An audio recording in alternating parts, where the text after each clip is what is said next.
Nananakit ang buong katawan ni Margarita. Bagamat naghilom na ang lahat, ang sugat niya ay hindi pa rin naman naaalis ang pananakit na bunga ng mga iyon. Pinagmasdan niya ang kumot at unan sa tabi niya. Wala na roon si Peter. Marahan siyang bumangon mula sa kanyang higaan. Naginat ng konti at nagsuot ng roba. Tinungo niya ang pinto at lumabas ng silid. Inabutan niya sa salas ang magkapatid na abala sa kanilang ginagawa. Si Bruce ay nasa lapag. Si Jenny naman ay doon sa lamisita. Nagkalat ang mga gamit tulad ng papel, watercolor, crayons, pens, gunting at kung ano-ano pa. Good morning, malusog. Nabati ni Margarita. Mabilis na tinakpan ng kanyang mga anak ang kanilang ginagawa at magkapanabay na lumapit sa ina at humalik sa pansingi. Good morning, Mami. Anila. Matapos iyon ay agad nagsibalik ang dalawa sa kanilang ginagawa. Subalit ikinubli ng mga ito yun sa kanya. Hindi na pinansin iyon ni Margarita. Ang daddy niyo, tanong niya sa mga anak habang patungo sa kusina. Kaaalis lang po, halos pasigaw na sagot ni Jenny. Nagsimula siyang magtimpla ng kape. Kumain na ba kayo? Hindi pa, ang chorus na sagot ng dalawa. Ano ba yung ginagawa niyo? Tanong ni Margarita. Napapalapit sa mga anak hawak ang tasa ng kape. Project namin sa school, Mami. Tugon ni Jenny. Pang Valentine's Day. Mayabang at nagmamalaking susog ni Bruce. Hey, saway ng ate sa kapatid. Ay oo nga pala. Nagtakip ng bibig na sambit ng natauhang si Bruce. Pahiram ng watercolor ate. Nagpatuloy na sa kanilang ginagawa ang bata. Bumalik naman sa kusina si Margarita. Napatingin siya sa kalendaryong nakasabit sa dingding. Ika-10 na ng Pebrero. Malapit nang mag-St. Valentine's Day. Araw ng mga puso. Napangiti si Margarita. Alam na niya ngayon kung anong ginagawa ng kanyang dalawang anak. Para sa kanila ni Peter ayun.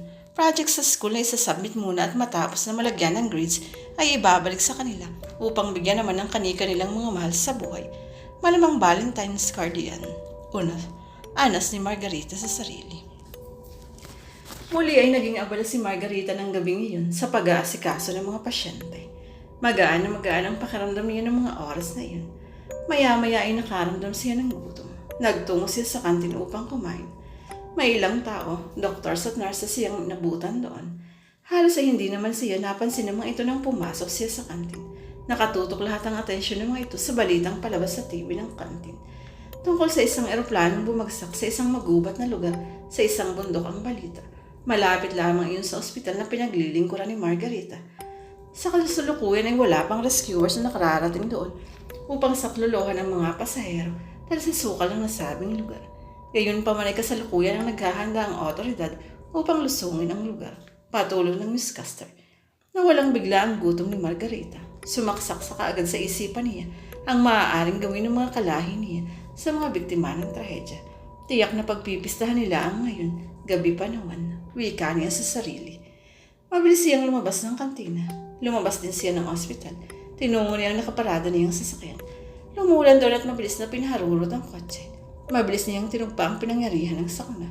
Buhat sa malayo ay tanaw ni Margarita ang ilang helicopters na umiikot-ikot sa lugar kung saan bumagsak ang eroplano. Maraming sasakyan ang mga nakaparada sa di kalayuan ng pinangyarihan ng sakuna. Ipinasok ni Margarita sa kasukalan ng kanyang kotse. Ipinarada niya yan sa isang kubling lugar. Mula ron ay nagpalit ang nyusi at naging itim na panther. Matuling bumaba ang panther sa malalim na bangin. Dinig niya ang palaw at daing ng mga survivors. Buong pagkasuklam at galit ang nadama niya nang makita ang ilang aswang na buong kahayukang kinakain ng atay ng mga pasaherong nasawi. Ngunit hindi na yun pinansin ni Margarita. Gahol siya ng panahon. Naganyong tao siya at nilibot ang paligid. Mangilan-ngilan lamang ang nakaligtas sa sakuna. Ang iba ay mga walang ulirat. Isang dalagita ang tagalgal na nagtatago sa isang puno. Kitang-kita nito kung paano lamunin at lapain ng mga aswang ang mga patay. At alam nito sa malaot madali ay ang mga buhay pang isusunod ng mga ito. Nahintakutan ito pagkakita kay Margarita na magsimula siyang lumapit dito. Huwag kang matakot. Sawata ni Margarita sa dalagita. Nakasuot siya ng gasmas. Kunin mo ang mga ito. Bigyan mo ang lahat ng mga may malay at ipatong mo ito sa mga walang ulirat. Hagisan mo ang mga patay sa paligid nila. Hindi kayo malalapitan ng mga haliwang na iyan. Sambit ni Margarita habang iniaabot sa babae ang ilang supot ng bawang.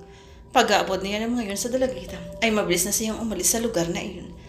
Nagtataka man ay dagling sinunod ng dalagita ang utos ni Margarita. Pinunit niya ang plastic bag ng bawang at isa-isang pinagbibigyan ang mga biktimang may malay na basta tinanggap na lamang ang bawang na iniabot niya. Ipinatong na lamang ng dalagita ang mga bawang doon sa mga walang malay. Nakita niyang nag-iba ang kondisyon at sura ng mga aswang nang mamalayan ng mga itong ginagawa niyang pamumudmud ng bawang. Lakas loob niyang hinagisa ng mga patay at yung iba na sinasalanta ng mga isinumpa.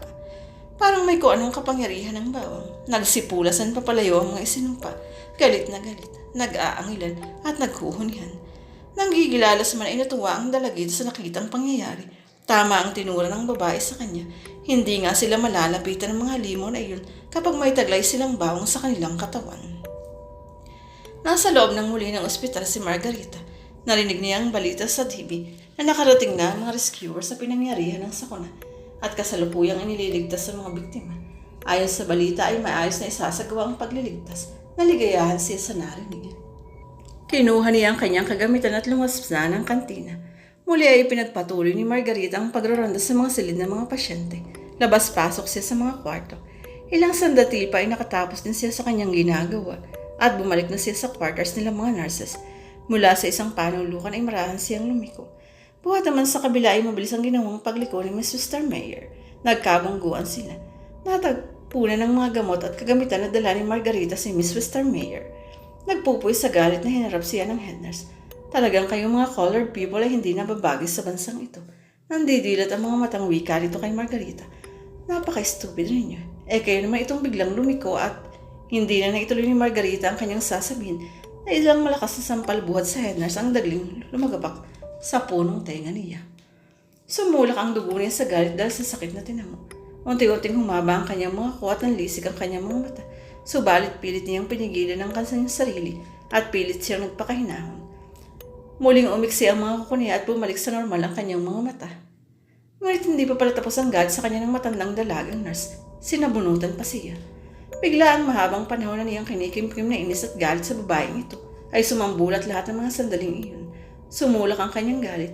Hindi na niya makayanang supilin ang sarili. Nanlisik ng muli ang kanyang mga mata. Nagsihaba ang kanyang mga kupo. Lumabas ang mga pangil sa kanyang bibig at tulay ang isang halimaw si Margarita. Baka sa pamimilog ng mga mata ang gulat ni Mr. Mayer sa nakitang pagbabago ng anyo ni Margarita. Nagbukas ito ng bibig para sumigaw pero huli na. Iglap lamang inaundayan na ito ng malabal-labahang kuko ni Margarita sa leeg. Lumungay ang ulo nito at bumagsak ang katawan nito sa sahig. Tagli ang pagkamatay ng head nurse na mulat ang mga mata. Matuling hinila ni Margarita ang nag-anyong tao na ang biktima sa loob ng isang comfort room at inupo sa isang ball doon. Pagkatapos isinara niya ang pinto. Ayaw niyang tikman man lamang kahit na anong bahagi ng babae. Nandidiri siya dito. Inayos niya ang sarili at kasol na lumabas ang palikuran. Matapos ang kanyang duty ay umuwi na si Margarita. Nanginginig pa rin ang kanyang kalamnan na pilit niyang kinokontrol habang nagmamaneho siya. Panay ang hititbugan niya ng sigarilyo. Sa kabila ng lahat, kahit sabihin pang namumuhi siya kay Mrs. Starmeyer, ay alam niyang isang napakalaking kasalanan ang ginawa niyang pagpatay dito sa batas ng tao at sa batas ng Diyos. Isa na namang pagpaslang ang kanyang nagawa. Patunay lamang na hindi pa niya ganap na kontrolado ang sarili bilang isang isinumpa, bilang isang aswang, at bilang isang normal na tao ay nagsisisi siya sa kanyang ginawa. Hindi lamang si Mr. Mayer ang biktima. Siya man ay biktima rin ng pangyayari. Nanikip ang dibdib niya sa nadamang awa sa kanyang sarili. Pumatak ang luha mula sa kanyang mga mata. Matuloy niyang pinasibad ang kanyang sasakyan.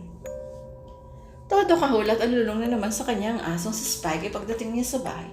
Kahit anong pagpipigil at saway na gawin ni Jenna ay patuloy ito sa pag-angil at pagkahol sa kanya. Para bang alam ng aso ang ginawa niyang krimen na lamang at pinagagalitan siya nito. Alam iyon ni Margarita. Kung makapagsasalita lamang ang aso, ay nasabi nito ang gusto nitong sabihin. Na alam nitong may tinatago siyang lihim na isa siyang aswang. Biglang naubusan ng pasensya si Margarita sa aso. Pagod siya at mainit ang ulo niya.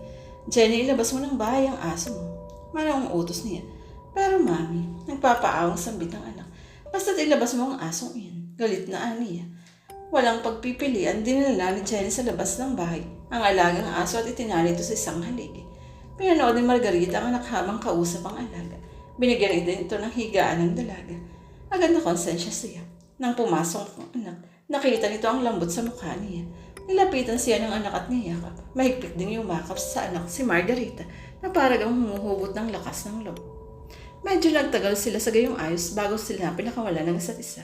Good night, Mami. Sambit ni Jenny habang paakit na patungo sa kwarto nito. Good night, Jenny. Wika sa sariling tubo niya. Patuloy si Spike sa pagtahol alulong sa labas ng bahay. Samantala sa ospital, isang nurse ang nagulantang nang makita ang pagbaha ng dugo sa pasilyo. Sinundan nito ang bakas hanggang sa CR. Kinakabahan ang babae dahil tila alam nito ang makikita. Subalit nawalan ito ng tapang. Hindi pa nito nabubuksan ng stool ay nagtatakbo na ito palabas ng palikuran para humingi ng saklolo. Dumating din ang security guard at ilang pang nurses at doktor na nakarinig sa gulo. They are behind the door. Turo ng babaeng nurse sa dalawang lalaking attendant ng ospital. Nilapitan ng dalawang lalaki ang itinurong pintuan ng cubicle at binuksan na iyon. Bumulaga sa kanilang nakaupong walang buhay na si Miss Mr. Mayor. Nakatingala, dilat ang mga mata, wakwak ang leeg. Nagsipagdatingan ang mga pulis na tinawagan ng isang nurse ng ospital, kasama si Peter. Mulig na imbestiga ang mga pulis. Naghalap sila ng ebidensya at ang mga liduko sa naganap na pagpatay. Muli ay musising tinanong ang lahat ng mga kawaning naroon pati na ang ibang pasyente. At tulad ng naunang insidenteng naganap, walang linaw ang resulta ng isinagawa nilang investigasyon. Gayunpaman nagtalaga sila ng mga taong magmamanman sa lugar. May kung anong naglalarong kaisipan sa isip ni Peter. Alam niya na ang biktima ay ang matandang dalagang head nurse na lihim na kinamumuhian ni Margarita. Ikatutuwa kaya ng asawa ang nangyari sa taong kanaiinisan nito. Hindi naman siguro. Imposible naman na kahit ganun kalagim ang nangyari ay katuwa pa iyon ng kanyang asawa. Muling sumaglit sa kanyang isipan si Margarita. Medyo napaisip siya.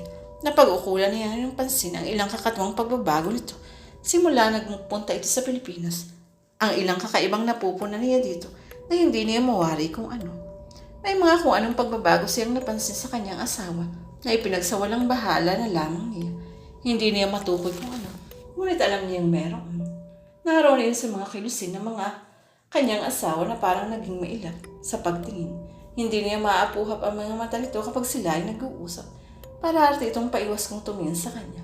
Maging sa pagsasalita ni Margarita ay mayroong nabago. Maging sa sagsagdamang dama niya ang malaking ipinagbago nito. Hindi naman ito nanlalamig sa kanya.